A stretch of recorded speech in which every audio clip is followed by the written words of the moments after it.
আপনারা দেখছেন যে দীর্ঘদিন ধরেই আমাদের আমাদের জুলাই অভ্যুত্থানের পাটাতনটা কিন্তু চাকরি প্রত্যাশীদের উপরে যে বৈষম্য নেমে এসেছিল সেটির উপরে ভিত্তি করে হয়েছে। কিন্তু আমরা দেখতে পেয়েছি জনপ্রশাসন মন্ত্রণালয় পিএসসির মধ্যে আমরা দেখতে পেয়েছি আজকে স্পষ্ট হয়েছে তাদের মধ্যে আসলে সমন্বয়হীনতা নেই এবং চাকরি প্রার্থীরা সারা বাংলাদেশের যে চাকরি প্রার্থীরা রয়েছে সেই চাকরি প্রার্থীরা জনপ্রশাসন মন্ত্রণালয়ের নোটবুকের মধ্যে প্রায়োরিটি লিস্টের মধ্যেই নেই।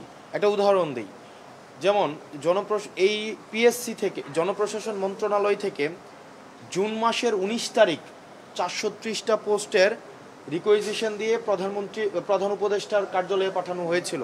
430টা পদ, যেটা 44-এর জন্য। কিন্তু এর মাঝখানে 44-এর ফলাফলও প্রকাশিত হয়েছে, আবার পুনরায় ফলাফলও হয়তো প্রকাশিত হতে পারে। কিন্তু ওই যে আপনার সচিবালয় থেকে প্রধান উপদেষ্টার কার্যালয় পর্যন্ত এই জায়গায় 6 মাস সময় চলে গিয়েছে, 5 মাস সময় চলে গিয়েছে। মানে আপনি দেখেন বর্তমানে এই ভার্চুয়াল আমরা কানেক্টিভিটিতে আমাদের এই 5 মিনিট যেই ওয়াকিং ডিস্টেন্স, এই ওয়াকিং ডিস্টেন্সটাই 5 মাস লাগাই দিয়েছে জনপ্রশাসন মন্ত্রণালয়। দুর্ভাগ্যজনক বিষয় হচ্ছে ইতিমধ্যেই 44-এর ফলাফল প্রকাশিত হয়েছে, আবার পুনরায় পরবর্তীতে পুনর্মূল্যায়নের ফলাফল প্রকাশিত হবে, কিন্তু এর মাঝখানে এই বিষয়টি সুরাহা হয়নি এবং এই বিষয়ে কোনো সদুত্তর আমরা বাংলাদেশ সরকারি কর্ম কমিশন থেকেও পাইনি এবং সচিবালয়ের যে জনপ্রশাসন মন্ত্রণালয় তাদের থেকেও পাবো বলে আমরা প্রত্যাশা করি না। কারণ সচিবালয়ের যে জনপ্রশাসন মন্ত্রণালয় আমাদের এই পিএসসি চায় ফাইন্যান্সিয়াল অটোনমি, পিএসসি চায় ফাংশনাল অটোনমি, আর আমরা দেখি জনপ্রশাসন মন্ত্রণালয়ের সব জায়গায় এক ধরনের গুন্ডামি, সব জায়গায় এটা একটা গুন্ডামি চালায় সব কিছুতে। আপনি প্রত্যেকটা ফাইল যাই হোক না কেন আপনার দিন শেষে জনপ্রশাসন মন্ত্রণালয় ওখানেই দিন শেষে আটকায় দেয় বা ওখানেই। তো আমাদের আসলে এই আমার মনে হয় যারা এখন বর্তমানে আমলা রয়েছেন, বর্তমানে মন্ত্রণালয়গুলো চালাচ্ছেন, তারা এই যুগের বাস্তবতা আসলে তারা ধারণ করতে পারছে না বা তারা সময়কে পড়তে পারছে না। এখন এই সময়ের প্রয়োজন, যদি আপনি পড়তে না পারেন, আপনি যদি মানদাতার আমলের ওই সিস্টেমকে বলবৎ করার জন্য আপনি সবসময় এক ধরনের মনস্তাত্ত্বিক একটা পশ্চাৎপদতা থাকে, তাহলে কিন্তু এই সময়কে আপনি কখনোই ধারণ করতে পারবেন না। এবং আপনি যদি যুগের সাথে যুগকে ধারণ করতে না পারেন, তখন এই যুগের আমরা যারা আছি আমাদের ক্রোধ অবশ্যই বিস্ফোরিত হবে। এই কারণে আমরা জনপ্রশাসন মন্ত্রণালয়কে বলবো যে আপনারা সংস্কারের মধ্য দিয়ে, আমরা জনপ্রশাসন মন্ত্রণালয় সংস্কারের প্রস্তাবনা দেওয়া হয়েছিল, সেটির মধ্যে আমরা এক ধরনের অনীহা পেয়েছি এবং এই ফাইলও মনে হয় জনপ্রশাসন মন্ত্রণালয়ের ওই যে লেজুর বৃত্তি আছে না, ওই যে একদম এই টেবিল থেকে ওই টেবিল, ওই টেবিল থেকে ওই টেবিল, এটাও 6-7 মাস লেগে যাবে।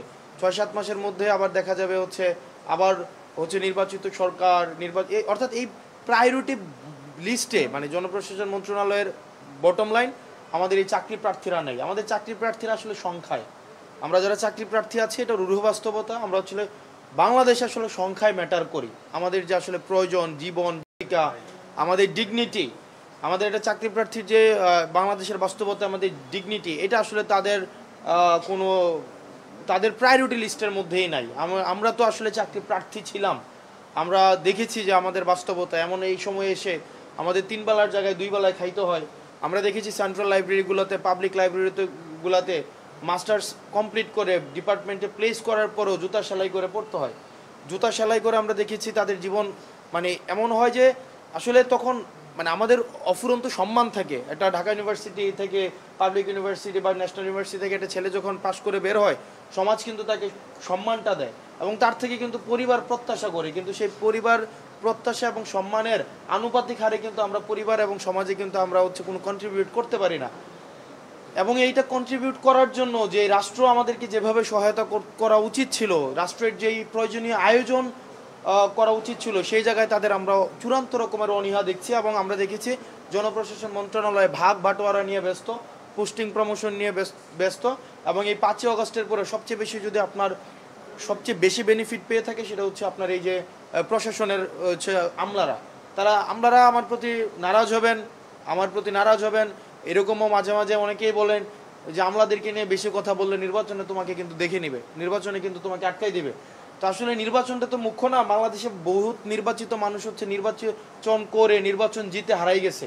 আবার অনেক মানুষ আছে নির্বাচনে অনেকবার হেরো প্রাসঙ্গিক থেকেছে। আসলে রাজনীতিটা জিতা হারার বিষয় না, রাজনীতি সময়ের সাথে প্রাসঙ্গিক থাকার বিষয়, মানুষকে ধারণ করার বিষয় এবং আমরা যারা মুসলিম আছি তাদেরকে ধারণ করার বিষয়। এই জনপ্রশাসন মন্ত্রণালয় দেখেন 5ই আগস্টের পরে সবচেয়ে বেশি মুসলিম থেকে নিজেকে প্রচারিত করেছে জনপ্রশাসন মন্ত্রণালয়, এবং তারা তাদের নিজেদের প্রমোশনটা আগে নিশ্চিত করেছে।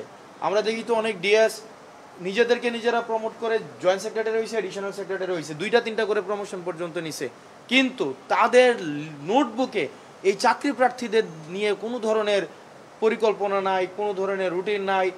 আমরা পিএসসির উদারতা দেখেছি, আমরা পিএসসির আমরা অনেক আন্তরিকতা দেখেছি, আমরা স্যারের আন্তরিকতায় আমরা অনেক প্লিজড। স্যার বারবার যে কোনো বিষয় দেখেন, পিএসসিকে যে আমরা দায়ী করি, যে কোনো একটা বিষয় যদি নতুন প্রণয়ন করতে চায় সেটার জন্য চাকরি বিধি সংশোধন করতে হয়, এই বিধি সংশোধনের জন্য আবার যাইতে হয় এটা জনপ্রশাসনে। তাহলে আপনার দিন শেষে আপনি এই পিএসসির যদি উদারতাও থাকে কোনো বিষয় সংশোধন করার, কোনো নতুন আধুনিকায়ন করার, বা প্রয়োজনের সাপেক্ষে সময়ের সাপেক্ষে কোনো নতুন পলিসি অ্যাডপ্ট করা, দিন শেষে কিন্তু এই পিএসসি এটা করতে পারে না, পিএসসির এই বিধিতে সেটা নাই। তো তার মানে দেখেন আমরা কিন্তু পিএসসিকেই টার্গেট করি, পিএসসি এটা কেন করছে না, কেন নাম্বারপত্র। এই যে আমি মিরাজ প্রশ্ন করলেন, মনিরা শারমিন আপা প্রশ্ন করলেন, আমাদের প্রত্যেকেরই রাইট রয়েছে, আমি যে পরীক্ষাটা দিয়েছি সেটাতে আমি কত নম্বর পেয়েছি সেটা দেখার আমার এখতিয়ার রয়েছে, কিন্তু সেটাও যদি করতে চাই তাহলে বিধি সংশোধন করতে হয়। এই বিধি সংশোধন করার জন্য আমাকে তাইলে কোথায় যাইতে হবে? আমাকে আবার সেটা জনপ্রশাসনে যাইতে হবে। আবার এই যে আমাদের যদি প্যানেল ভিত্তিক, ক্লাস্টার ভিত্তিক যদি আমার পদের যে বিষয়টি, সেটি জনপ্রশাসন আসলে মন্ত্রণালয় আসলে সুরাহা করে দিবে। আপনারা যে বলছেন যে আমাদের এই নম্বরপত্র দেখা, আমি সার্চ করলে যেন আমি নম্বরটা দেখতে পাই, সেটারও যে একটা আপনার ডিজিটাইজেশনের যে বিষয় আছে, আমি ডিজিটালাইজেশনের কথা বলছি না, ডিজিটাইজেশনের বিষয় আছে, সেটার অর্থের ছাড়পত্র, সেটাও আপনার জনপ্রশাসন মন্ত্রণালয় থেকে রিকোয়েজিশন দিতে হয়। মানে আমরা যেটা দেখলাম আসলে পিএসসি এটা ব্যানার, এটা একটা ব্যানার, মানে এটার ফাংশনালিটিস নাই, ফাইন্যান্সিয়াল অটোনমি নাই, এবং ফাংশনাল অটোনমিও নাই, সেটা আসলে বাধা ধরা জনপ্রশাসন মন্ত্রণালয়ের কাছে। এখন আমরা যদি দিন শেষে জনপ্রশাসন মন্ত্রণালয়ের এই গুন্ডামি না থামাইতে পারি, আমরা জনপ্রশাসন মন্ত্রণালয় যদি গুন্ডামি না থামাইতে পারে, আসলে দিন শেষে আমাদের এই চাকরি প্রার্থীদের এই লেজুর ভিত্তিক দৌরাত্ম্য, লাল ফিতার এই যে দৌরাত্ম্য থেকে আসলে আমাদের মুক্তিটা আমাদের আসলে এটা আমাদের দুর্ভাগ্য। আমরা আসলে রাজনীতিবিদদের নোটবুকেও আমরা নাই, রাজনীতিবিদরাও আমাদের নির্বাচন, তারপর আসন ভাগাভাগি, তারপর পরবর্তীতে মন্ত্রণালয় ভাগাভাগি, সেগুলো নিয়ে ব্যস্ত। আর এটা দুঃখ, আপনারা এখানে চাকরি প্রার্থী আছেন, এটা বাস্তবতা, রূঢ় বাস্তবতা। সেটা আপনারা শুধু সংখ্যায় ম্যাটার করেন। কোনো একটা আন্দোলন হোক, তখন আপনারা নামবেন পিছনে, একজন রাজনীতিবিদ এসে সামনে দাঁড়াবে, তখন ওই রাজনীতিবিদদের পোর্টফোলিওটা ভারী হবে যে আমার পিছনে অনেক মানুষগুলো আছে। তো এটা রূঢ় বাস্তবতা, সেই বাস্তবতা মেনে নিয়ে আমরা আমাদের জায়গা থেকে আমরা প্রতিশ্রুতি দিচ্ছি, আমরা এরপরে আমরা জনপ্রশাসন মন্ত্রণালয়ে আমরা কথা বলবো, আমরা যাব, এই গুন্ডামি থামাইতে হবে।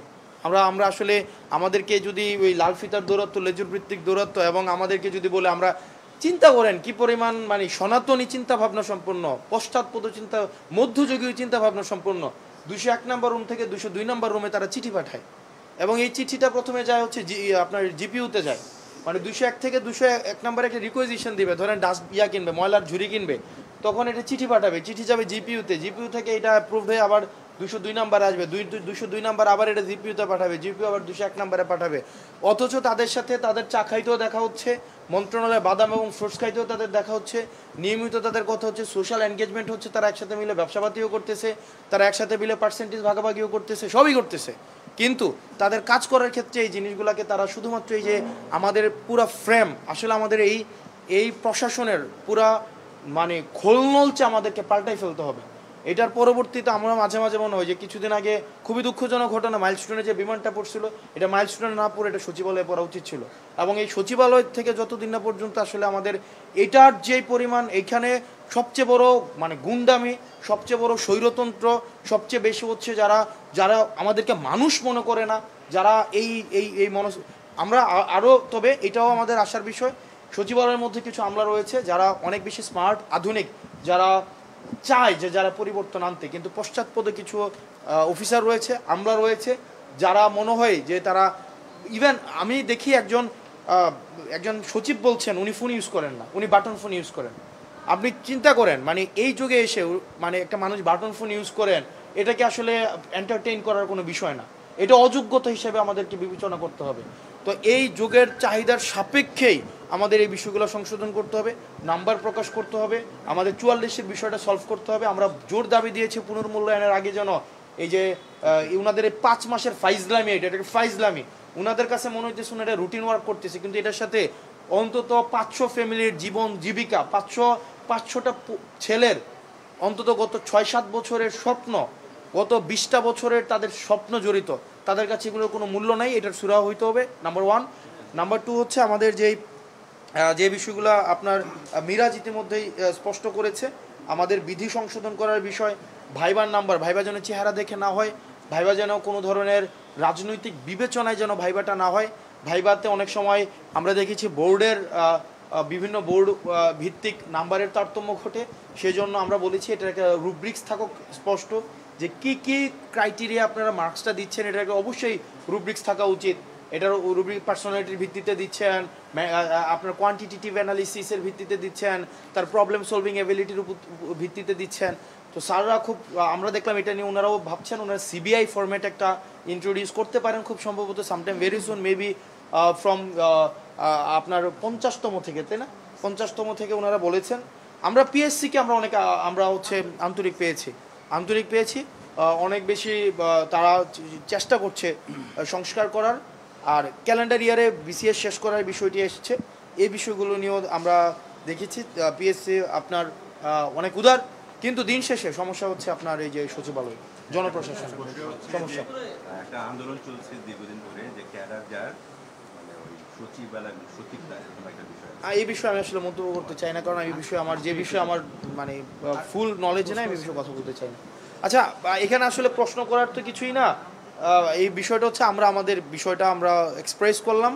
আর চাকরি প্রার্থীদেরকে আমরা একটা বিষয় বলবো, চাকরি প্রার্থী বাংলাদেশে, সারা বাংলাদেশে চাকরি প্রার্থী যারা আছেন, আসলে এই আমরা তো চাকরি প্রার্থী ছিলাম গত দীর্ঘ এই লাইব্রেরির লাইন ধরা থেকে শুরু করে লাইব্রেরিতে বসে বসে আমরা দেখেছি যে আসলে এই সময়টা আমরা ধারণ করতে পারি, এই প্রসেসের মধ্য দিয়ে আমরা এসেছি। আমরা জানি যে আসলে এই প্রসেসে কত স্বপ্ন, কত স্যাক্রিফাইস এই বিষয়টার সাথে জড়িত। তো আমরা আপনাদেরকে বলতে চাই যে ধৈর্য হারা হবেন না, আমরা আপনাদেরকে মানে হতাশ করব না। আমরা দেখি জনপ্রশাসন মন্ত্রণালয়ের সাথে আমরা কথা বলবো। আমরা এই ট্রেডিশনাল ফরম্যাটের বাইরে আমাদেরকে নিয়ম অনুযায়ী হবে না, আমার যেটা প্রয়োজন সে প্রয়োজনের জন্য নিয়ম বানাইতে হবে। মানে বিষয়টা এমন হবে না অতীতে যে নিয়মে চলছে সে নিয়মে চলবে, ব্যাপারটা এমন না। নিয়মের জন্য আমরা না, আমাদের জন্য নিয়ম হইতে হবে। এবং অসংখ্য পোস্ট খালি আছে, আপনি প্রশাসনের অনেক কাজ, আপনি বলেন লুক নাই, আরে লুক নিয়োগ দেন, লুক নিয়োগ দিতে অনীহা, মানে এক ধরনের মানে এটা না ধরেন খুবই হতাশাজনক। তবে আপনাদের যেই বার্তা আমরা পৌঁছে দিব, আমরা চেষ্টা করব আপনাদের দাবিগুলোকে যেন বাস্তবায়ন হয়, সেটার জন্য আমরা আমাদের সাধ্যমতো, আমাদের তো লিমিটেশনস রয়েছে আপনারা জানেন, আমরা লিমিটেশনসের মধ্য থেকেও আমরা চেষ্টা করবো এই জিনিসগুলোকে ফুলফিল করা। আপনারা সবাই এসেছেন, আপনাদেরকে ধন্যবাদ।